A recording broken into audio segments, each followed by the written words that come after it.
I first want to welcome all of you that are here today. Thank you for making it on a Thursday evening at 7 o'clock. We are running down the clock to November 8th. That's why we wanted to hold this meeting closer to the midterm election date. I want to say, I want to thank ICAM for allowing us to host this event in partnership with the United Way and the Minnesota Council of Not-for-Profits. We'd like to request everyone to stay muted. You'll notice that as you join the call that you were on mute, so you'll continue to stay muted. Towards the end of the presentation, when there is a question and answer session, if you do have a question, please add it to the chat. And then if you have a further follow-up question, somebody will unmute you and you can ask your question or have a dialogue with our presenter. We are very, very happy to have two of our youth voters on the call today, Natasha, Sohni, and Sandhya Kumar. We will start with hearing from them what it is that inspires them to vote, what motivates them to vote, and whether they can inspire other youth voters to vote. So go ahead, Natasha, the stage is yours. Thank you. Hi, everyone. My name is Natasha. I use she, her pronouns. And I was born and raised in Rochester, went K through 12 there. My parents are Rajni and Yuvraj. I know my mom is on the call, and I know a lot of you probably know who they are. But yeah, I feel like since I was young, I was always involved in advocacy and, policy and social justice related stuff, whether that be through student government or sitting on my county's public health advisory board. And going into, I graduated from Century in 2016, and I went to the University of Minnesota for undergrad. And as we all know, 2016 was quite a big year in terms of elections, and that was the first election in which I could vote. So I, of course, made sure to do so. I studied political science, economics, and public health in undergrad. So of course, being involved politically and civic engagement was really important to me personally and to a lot of my friends and peers as well. And I think that even if people weren't engaged before that time, I feel like 2016 was definitely a turning point and more people became engaged just because for once, what was on the ballot impacted people's livelihoods, people's human rights, and we had to go from there. So in undergrad, I was really involved in advocacy and organizing. I did a lot of activism work, and I would consider myself an organizer. So I worked on several campaigns during my time in undergrad and did a lot of advocacy for young people and marginalized people around campus and within the Twin Cities.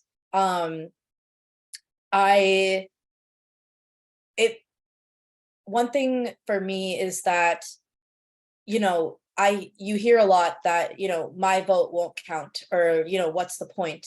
And in a lot of ways, in a world that is extremely bleak at times, it can really seem like what will a vote do when we are, operating within the system and within these institutions that are built to benefit certain groups and certain people. I'll just say that, I think a lot of us here, we all are able to be on this Zoom call tonight. We're all able to listen and chat with each other. And I think that shows that we have, the privilege of voting within itself. A lot of other people are disenfranchised and can't do so. And I think that if it doesn't really cause harm to you in any way, it literally takes like a couple minutes to vote honestly. And if it doesn't disrupt your life that much, I highly, highly recommend doing it. It is definitely not going to be the be all end all. It's not going to change everything, but it is something. I think it's honestly the most basic way that anyone 18 and older can get involved civically in this country. And there's so much more that you can do after that too. And I think, you know, this is kind of, I see it as, you know, in a lot of ways for those who have the privilege and the ability to vote as the bare minimum in that sense. And a lot of people don't take midterm elections as seriously, or honestly any election that isn't a presidential election, but elections happen literally every year. There's a lot that's going to be on the ballot. I am currently here in Boston. I'm getting my master's in public health at Boston University, and I'm working on a campaign here. You know, and it's really down to the wire. It's really going to come out to who shows up at the polls. It's going to come down to voter turnout. That's, you know, what's going to help us win. And the same thing is the case in Minnesota. Luckily, during undergrad, I was able to,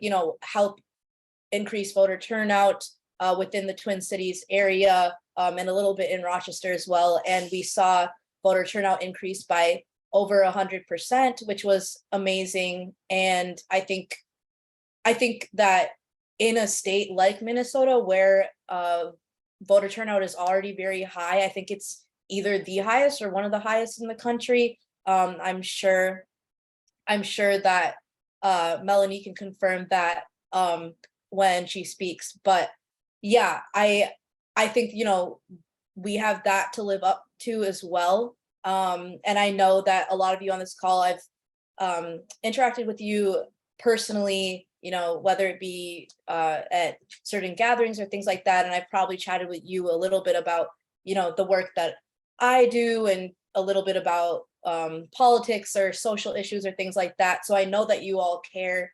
And I think if each of you told 5 other people to vote, that's already so many more people who would vote than otherwise.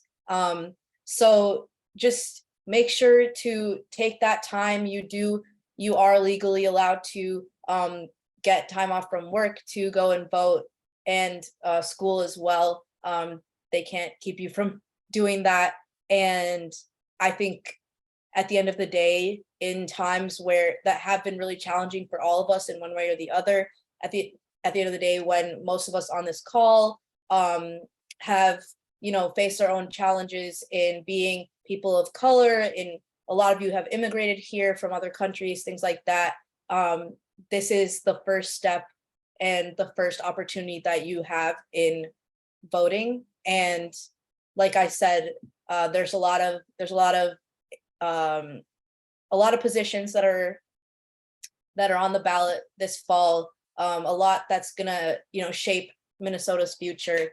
And I really look forward to seeing what happens next, and seeing how we can build this community that we have even more, and work toward the future that we all want.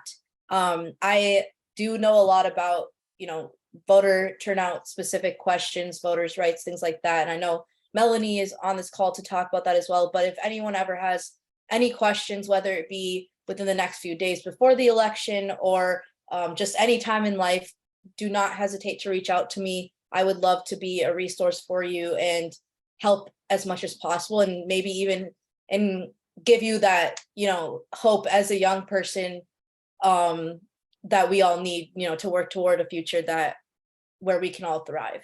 And I'll pass it off to Sandhya now to talk a little bit about her experiences and her thoughts on voting. Yeah, thanks, Natasha. A lot of what you said resonated with me. I just wanted to check if there was a video we wanted to play first, or if I can go ahead.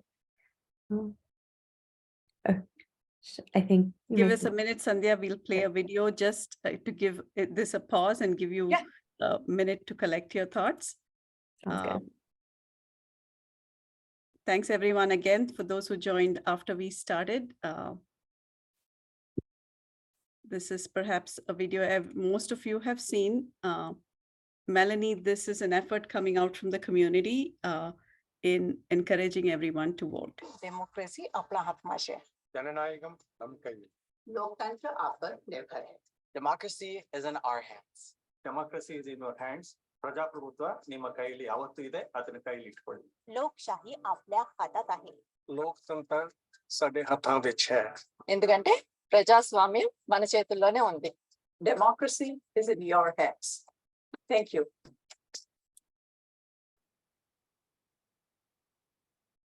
Thank you. Sandhya, please go ahead. Yep. Okay. Thank you. So hi, my name is Sandhya. I am a senior in college at Yale, and I was born and raised in Rochester. And this is a particularly exciting topic for me to be able to talk about because while in Rochester is where I first became involved with like local politics, especially, and like the importance of civic engagement. So I am excited to kind of talk a little bit about my experience with this topic and then why I think it's so important that people turn out for elections, especially when it's not like when it's midterms and it's not necessarily a presidential election, it's still just as important. And so, yeah, something that the three main reasons I kind of wanted to cover were like civic engagement, the importance of local elections, and then especially why youth should vote. And this is pretty personal to me because while in Rochester, I was involved with the Youth Commission, which is a partnership between the Olmsted County and the City Council, which is now disbanded, unfortunately. But I do think that it was incredibly instrumental and influential for myself and a lot of other youth in Rochester. And these are the kind of the takeaways I got because I was able to work with local elected officials such as city council members, worked with youth across the county, and then especially did a lot of work around elections. And for me, this looked like voting myself, encouraging my friends to vote, and even serving as an election judge, which anyone can do and so you can just sign up to like take a shift and work at the polls, which is like incredibly exciting for me because I got to like help register voters for their first time and like people who thought they maybe weren't even eligible to vote, like teaching them like, yeah, you can, like you can do same day registration in Minnesota. We're lucky enough to do that. And that's one thing. I first of all vote, but if you can like work as an election judge, it's like an incredibly fulfilling experience. And then so for civic engagement, I just think that voting is such a fundamental component of our democracy and making our voices heard. And while it doesn't stop there, the ballot is a great place to start. And like I said, being an election judge was a really great way for me to do it. I also was able to volunteer on several campaigns, local campaigns in Rochester and for Minnesota. And then that brings you like into getting involved with elections on many like local, state and federal levels and just like learning about all the intricacies. But local is definitely the level that resonates with me the most because I think that here is where you see the impact of your vote, where races might literally be decided by just a few votes. So paying attention to local races is maybe not paid, we don't pay as much attention to that, but it's incredibly important because of how fundamental local elected officials are to public services and the decisions that are made right in our communities, because these are people, when I interacted with them on Youth Commission, like I could see how they were the ones when there was an issue in a neighborhood, they're the ones who pick up your phone call and listen to your concerns and then work with other people on boards and like councils to like make sure those changes are implemented. For example, the school board decisions make education decisions that affect youth and students who like some of them are not old enough to vote themselves, which brings me to the next point of like why I think it's so incredibly important that youth vote. One, because we're generally underrepresented in politics and in decision-making bodies. And so it's important that we do make our voice heard when we're not necessarily sitting at the table. And the other reason is that the decisions made by the government today are going to have impacts into the following decades, which is going to affect us and future generations. So it's incredibly important that we make our voices heard, ensure that we express what we believe is important, and have that reflected in government. And so that I personally am not in Minnesota right now. I'm in Connecticut. So I have requested my absentee ballot and just like turned that in earlier this week. I think that if you do have questions, I know that Melanie was going to talk next, but I think that it's there is so much information out there. We're super lucky to be from Minnesota, where the laws are relatively like helpful to voters who want to vote. For example, same-day registration. So yeah, I'm excited to be able to contribute to this and hope that you all work with like the people around you to make sure that everyone around you votes, that you're voting, and that maybe even serve as an election judge if you can. Thank you very much, Sandhya and Natasha. Can you answer a couple of questions, either of you?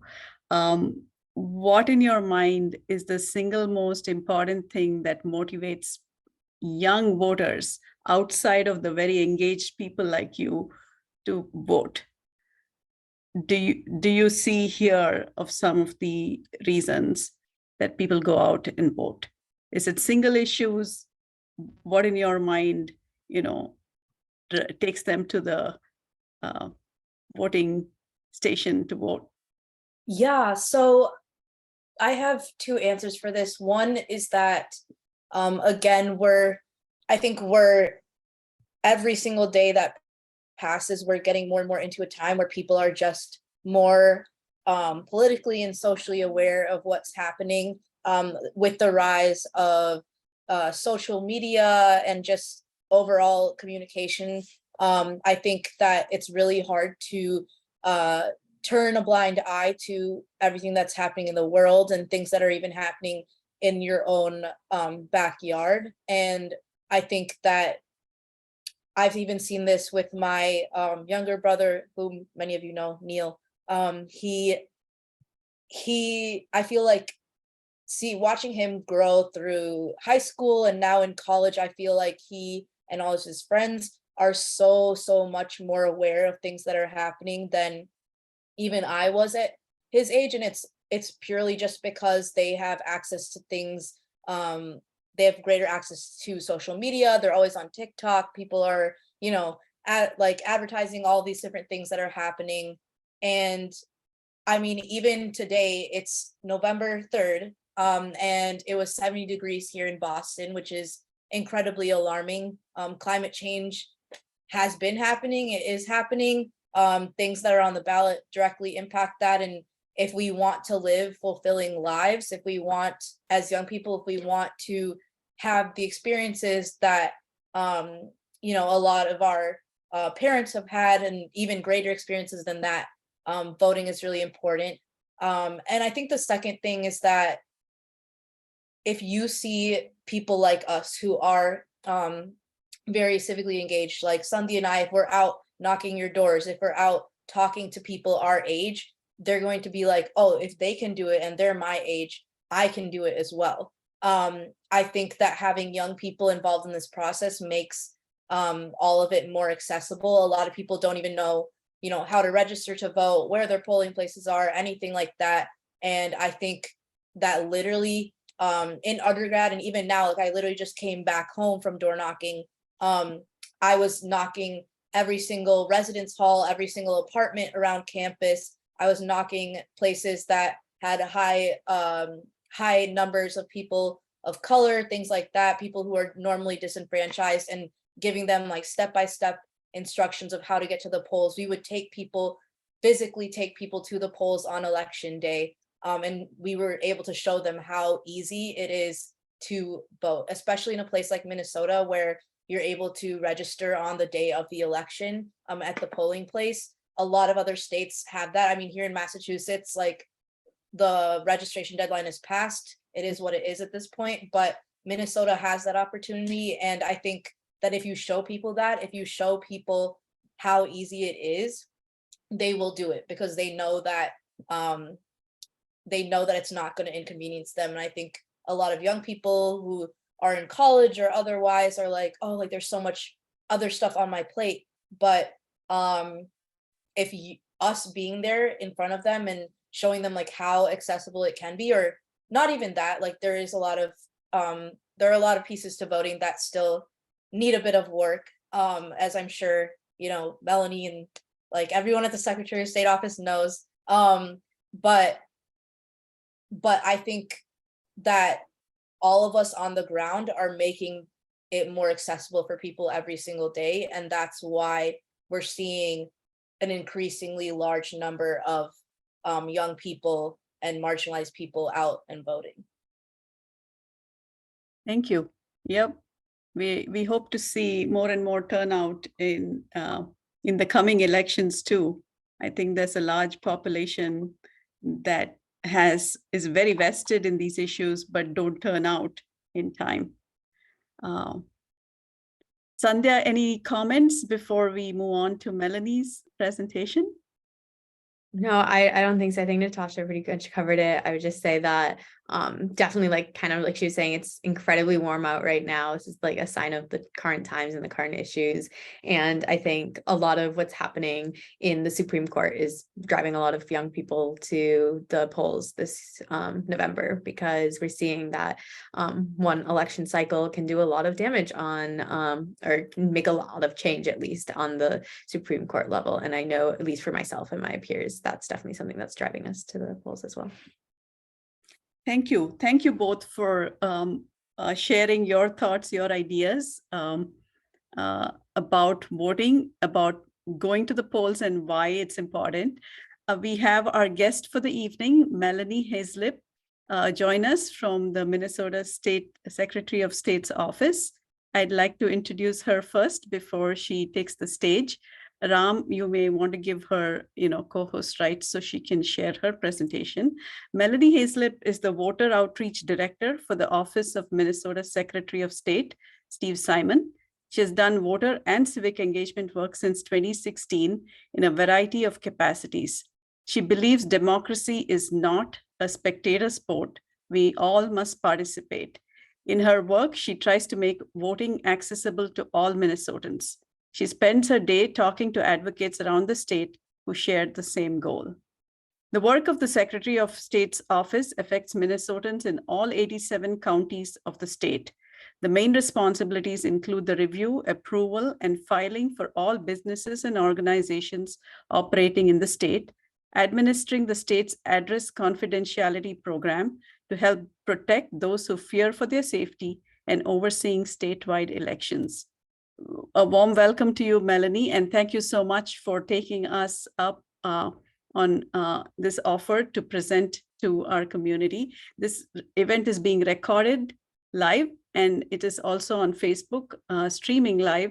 So in the event people do want to watch it in the future, in the next few days, it should be available to all. So with that, I hand over this stage to you. Thank you so much for that introduction, and thank you, Natasha and Sandhya, for the work that you are doing. I can say wholeheartedly that the thing that gives me the most hope right now is our young organizers and the young folks that are getting involved and participating. I just keep thinking, if we can hold on long enough as a country for the kids to take over, we'll be okay. So thank you both for doing the work that you're doing. I am going to share my screen.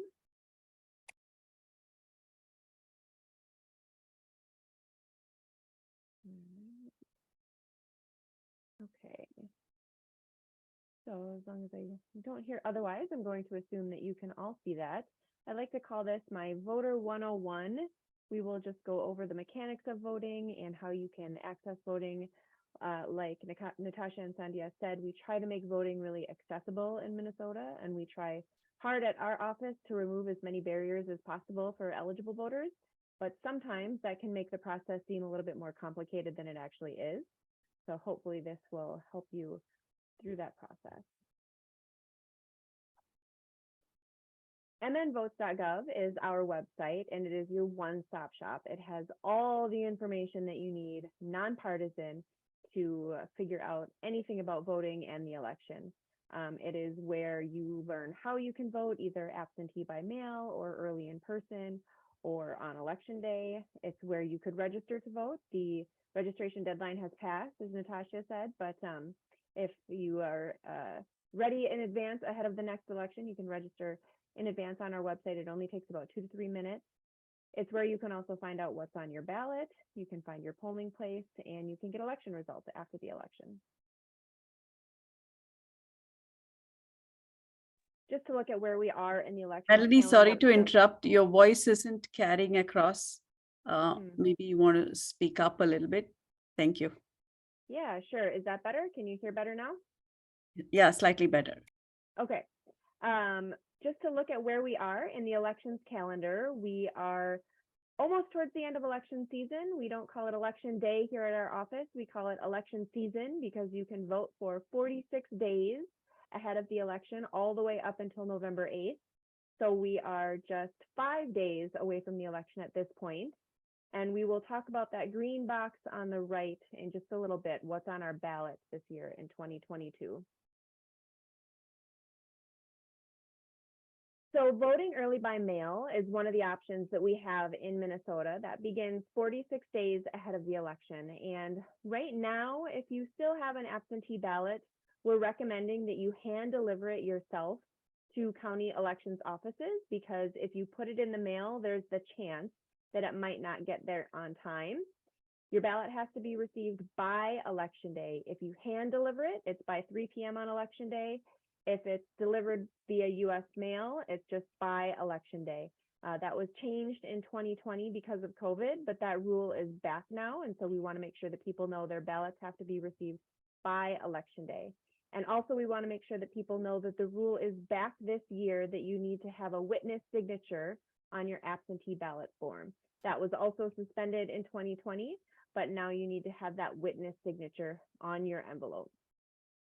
And then we also like to let people know that we have a tool on our website that lets you track your ballot every step of the process until you know that it's been counted.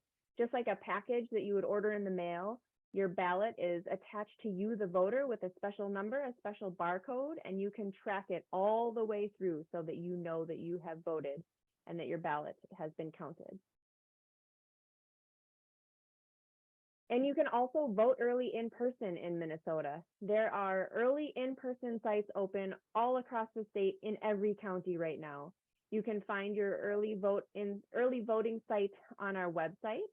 And there are also extra hours this Saturday to vote early in person. It's in state statutes that early voting locations need to be open on the Saturday before the election. So you have even one extra option to vote early in person.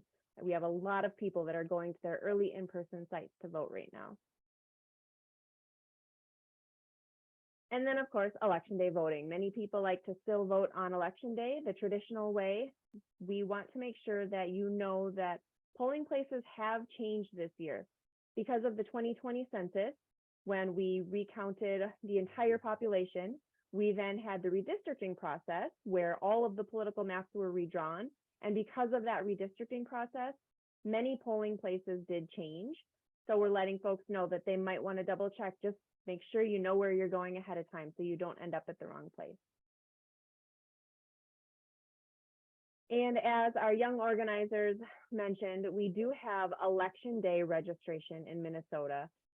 We aren't the only state, but it's definitely not all states. And it is a really nice option if you are not registered to vote at this point. You can go to your polling place and register and vote at the same time. And that also counts if you go to an early voting site. However you go to vote early or however you go to vote in person, you can register while you go to vote. You need a Minnesota ID, or you could use a passport or a tribal ID that has your current name and address. If your address or name is not current, if they're outdated, that's okay. You still bring that ID and then bring documentation with you, such as a bill, a phone bill, a utility bill, or a notice of a new lease agreement. Bring that with you that states what your current name and address is. If you don't have those, you're still okay. You can bring a registered voter who lives in your precinct, somebody who lives in your neighborhood, can come with you to your polling place and they can vouch for you, which simply means that they swear an oath that yes, you are who you say you are and you live where you say you live. And that's also an option for people who live in a shelter or a residential facility. Those staff members who work in those facilities can go along with and vouch. So you can register same day that way as well. We have a fact sheet on our website right here. You can see, I just like to show this because it's great for organizers. It's a nice resource. You can download it and print it and hand it out at events. This fact sheet is also available in about 12 different languages on our website. And then what's on my ballot? I think it was Sandhya was talking about how important the elections are, even when they're not for president, and she's absolutely right. There is so much on the ballot this particular midterm election because of that redistricting process. So even though the president isn't on the ballot, as you can see, just about every other seat is on the ballot, and those down ticket seats are really the ones that can have a big impact on your day-to-day lives. So I pulled up a sample ballot that is not my address, but an address not too far from where I live, just so you can see. If you go to our website, you can actually pull up the exact example of the ballot that you will be voting on. And not only that, you can mark up this ballot, you can highlight it or circle who you want to vote for and bring this ballot with you to the ballot box as a cheat sheet. That's perfectly legal. It's actually encouraged, especially on a year like this where there's so much on the ballot. It can be hard to remember it all. So we encourage people to print off their sample ballot and bring that with them. And we also like to make sure people know their rights. We have a lot of different ways you can register, a lot of different ways you can vote. And then on the other side of that, we give a lot of rights to our voters in Minnesota. Some of these we talked about earlier, the organizers talked about earlier, like you have a right to time off of work to vote. You have a right to bring somebody with you to help you in your polling place, whether that's for translation purposes or just whatever you think you might need help with. You can bring somebody with you. As long as you're in line by 8 p.m., you have a right to vote. You also have a right to get a replacement ballot. If you make a mistake, you can bring your ballot back to the election judges, ask them to spoil it, and ask for a replacement. Like I said, you have a right to bring a sample ballot with you. You have a right to sign in orally. When you get to your polling place, they'll ask you to just sign your name next to your name in the poll book. But if for some reason you're not able to sign with a pen, you can sign in orally. You also have a right to vote in Minnesota after a felony conviction. Many people don't realize this, but after the entire sentence has been served, so after incarceration, parole, and probation time has been served, your right to vote has been reinstated. And then you also have a right to vote if you're under guardianship. In rare cases, a judge may revoke the right to vote, but that's very rare. So people under guardianship most often have the right to vote. This is also available as a fact sheet that's great to pass out when you're organizing or having events. You can download this from our website and print it off and hand it out so folks know what their rights are when they go to vote. And then another handy fact sheet we have is just about voting assistance, because we want to let people know that we want to help you vote. This state, Minnesota, likes to make sure people can vote. So there are various ways that you can get assistance at your polling place. There's polling place accessibility for people with disabilities. There are special ballot machines for folks with disabilities that need an assistive machine. Like we said, you can get assistance from other or sign in orally or vote under guardianship. We also have curbside voting, which has been actually really used since COVID. People who all of a sudden find that they have COVID on election day and they don't want to go into a polling place, they shouldn't be going into polling places. If for some reason you are unable to leave your car, you can vote from your car curbside. You have to have a reason if you cannot leave your car, and you just call the election judges ahead of time. You let them know you're coming and you would like curbside voting, and that is a way that you can vote. You have a right to get a replacement ballot, like we said. And then if you ever feel like your rights have been violated, you can also file a complaint. We have a form on our website, or you can call your local county elections office and file a complaint.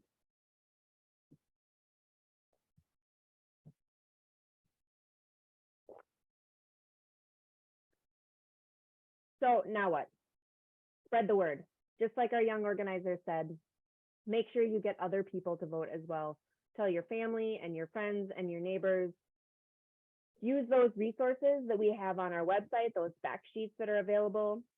We have a social media toolkit that has graphics and messaging. We have election judge information, which for this year, it's too late, but I love hearing how some of you have been election judges before. You can get paid to be an election judge. Excuse me, hold on. Excuse me. My 16-year-old is an election judge trainee this year. 16 and 17-year-olds can be election judge trainees, which has been a great way for us to get the younger kids involved in the process. It's a great way to learn how our elections are run at the most foundational level. So keep that in mind for next election. We also have a resource on our website that helps dispel some of the disinformation that we're hearing out there about our elections, things that are intended to make us distrust our elections. Minnesota is not immune to disinformation. That disinformation has reached our state as well. So we have put a special web page on our website that just addresses some of those common misconceptions or pieces of disinformation that you may have heard about the election, and then the truth behind it. Here's the truth on how we know why we can trust our elections.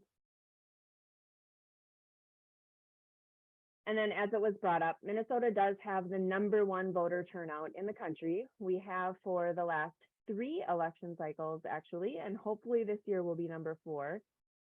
But that doesn't mean that we can't still do better. A couple of important things to note with that #1 voter turnout.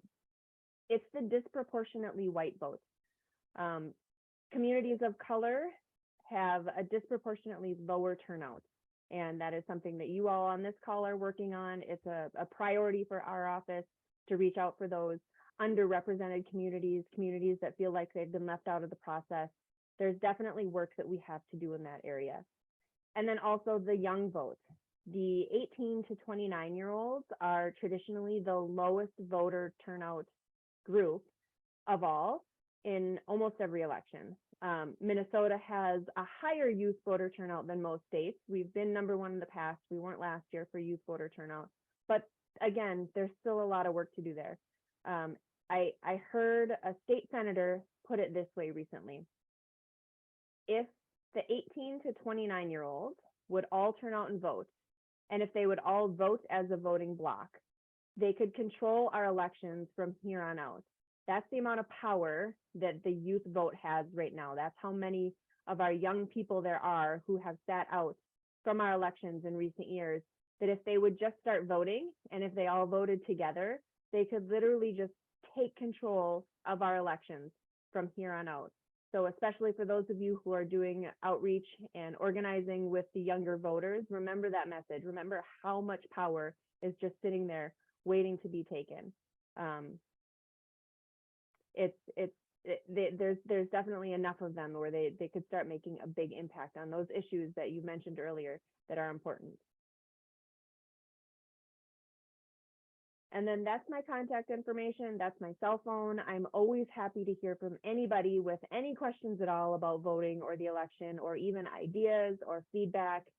I please don't hesitate to reach out to me if you ever have any questions, whether it's between now and Tuesday or even beyond.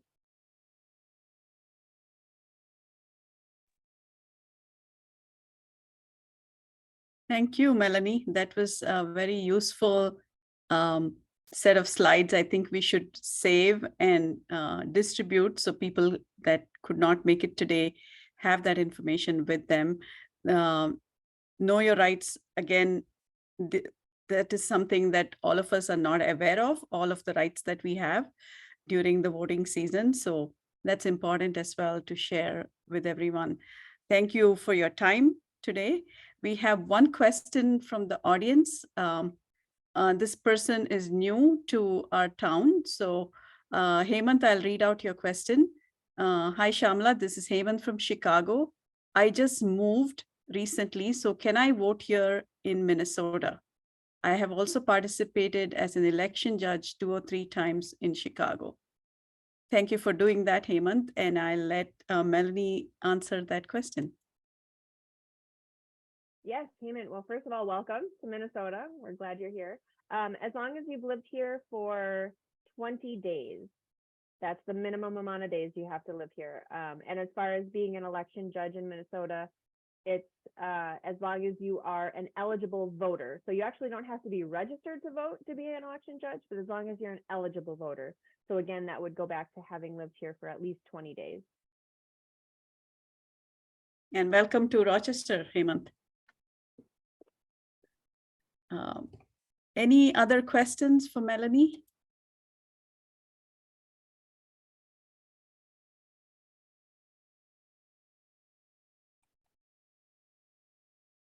There's one question from Verna. Do we see in the near future a path to getting a statewide or national day off for voting? Potentially. So there were many great pieces of legislation that were proposed this past legislative session around voting in the election on a variety of different topics. And like everything else in last year's or this past year's session, nothing passed, but it depends on the outcome of this election. It depends on who controls the House and Senate and who controls the governor's seat, on which of those elections and voting laws we see get passed this year. And the conversation around having a national or statewide day off for voting has gone back and forth between obviously the benefit, let's make it a holiday, let's make it everybody go vote, it's a national holiday, we get the day off, this is important, it signifies the importance of it. And it can also have the unintended consequence of marginalizing those who are already marginalized more, because you think about all of the national holidays that we have now and who's still working on those holidays. It's typically the low wage earners, many people of color. Even on a national holiday where most people have the day off, there are still a lot of people who are working. And so that's part of the conversation and the decision is how do you go about it without further marginalizing those folks. So we'll see the outcome of this election on Tuesday and who controls the legislature and what happens. Thank you. We have Natasha, her hand is up. Natasha, go ahead.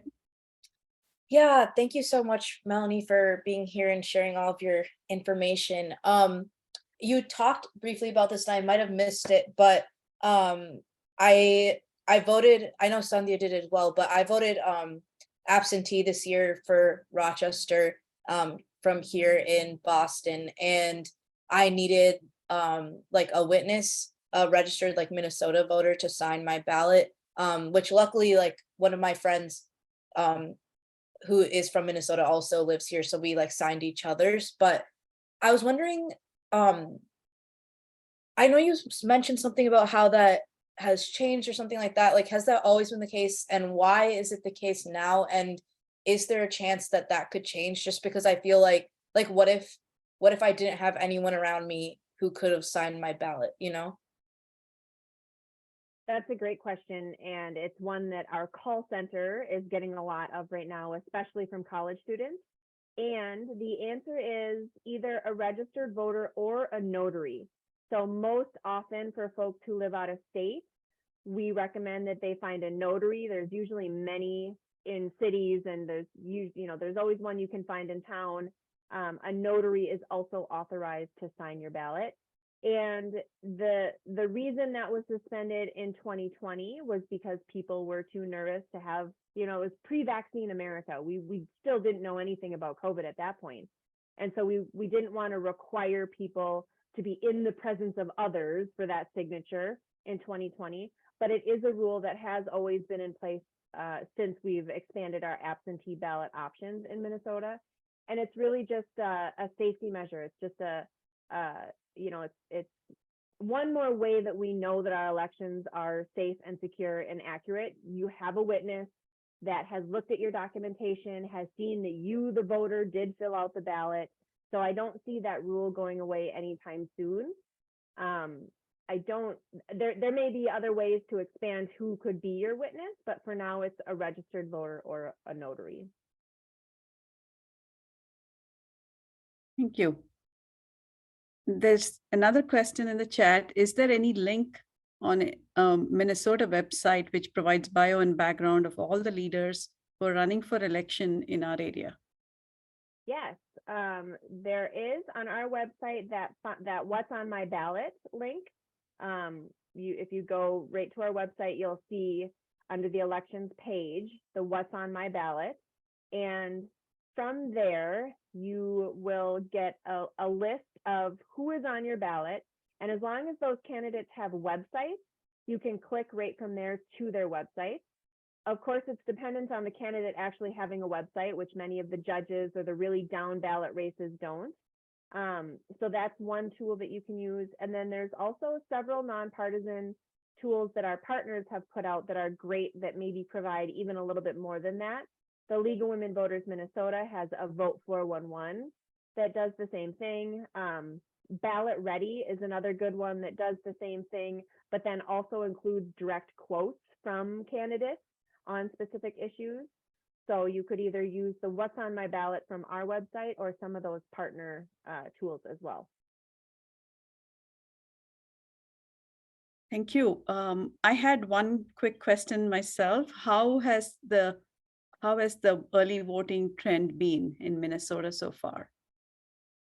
Yeah, we are getting a lot of absentee ballots this year. We had, just to put it into context, in 2018, we had, I believe it was 26% of the voters voted absentee. In 2020, that jumped up to 58%. And because of all of the unusual circumstances this year, it's hard to predict. It's a midterm again, like 2018, but this midterm is much different because of redistricting. We still have COVID as a part of our lives, but it's not quite as bad as it was in 2020. So there's so many unknowns, but we expect that number this year to land somewhere between that 26% in 2018 and the 58% in 2020. So who your office watches that, does it, Yeah. Melanie? Okay.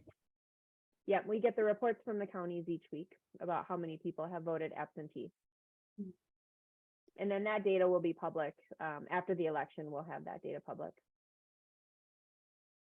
Thank you. Any other questions from the audience?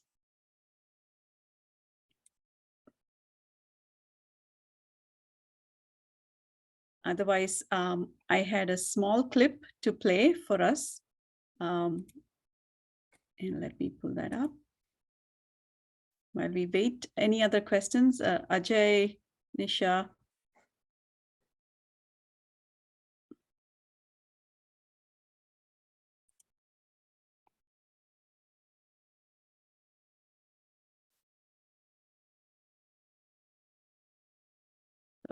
Let me quick share this. This is again, Melanie, we have been creating small videos, hoping people will take notice that they have this unique opportunity and a privilege to actually go vote.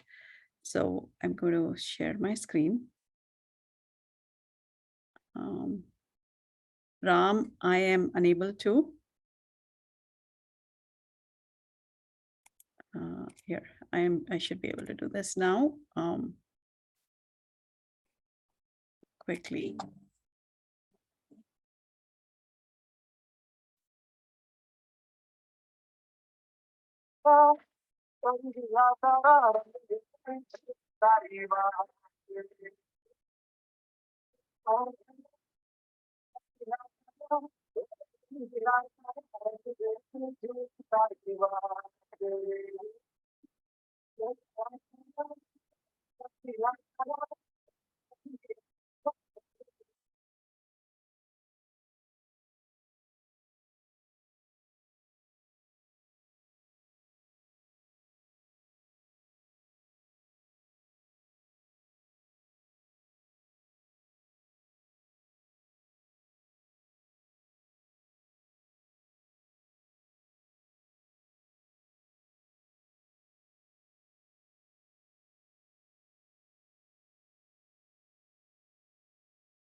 So Melanie, quick context, we had a 9-day festival here going on, and this was one of the concluding days where people gathered together. We did have this message to go out and vote.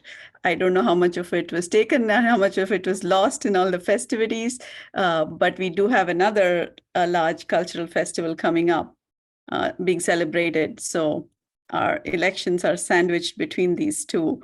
We're hoping that more people will take notice and go vote. Even as they do this. Happy Diwali to you all. And I love that you're just adding that message right to those events. That's beautiful. Yeah. Thank you. Okay. I think I'm not seeing any more questions. Thank you. Yes, please share your PowerPoint presentation. We will upload that to our website and share it with our community. With that, I think we can close out our session. Thanks everyone for attending. Ajay, do you want to, Ajay Singh, Melanie is the president of ICAM and he wants to say a few words before we close. Thank you, Shyamala. Really a lot of good information shared today. I feel I'm very educated in the whole voting process. I think I know how, when, where, who to vote. So again, thank you so much, Melanie. Really appreciate your time today. And thank you to Natasha and Sandhya also for sharing your views from youth perspective. Really want youths to be, from a Minnesota side, we want youth to be #1 voters. Of course, you mentioned about the color as well, but all around, we want to be #1. And this whole session, we took, a lot of efforts went behind the scene to make this session. So thank you to Shyamala leading this session. And then we had the whole ICAM team along with Vishali, Ram, Nisha, Varna. Thank you so much for doing this. And I know we were expecting more than 13 people, but still from the 13 can become 100, can become 1,000. All this information will be shared, to our website and to the Facebook. As Shyamala said, it's been recorded and we'll be putting on the website all your information. So every vote counts, right? I've heard about many places, things, people lost by just 2 or 3 or 10 votes, right? So I think it's important to get the information out there. We all need to be educated. Visit our website, icam.org. And again, we want to be #1. Happy voting. Thank you again. Yeah. Thank you. Thanks everyone for attending. Thank you, Melanie, for being here. And have a good night, everyone. Thank you. Thank you. Bye.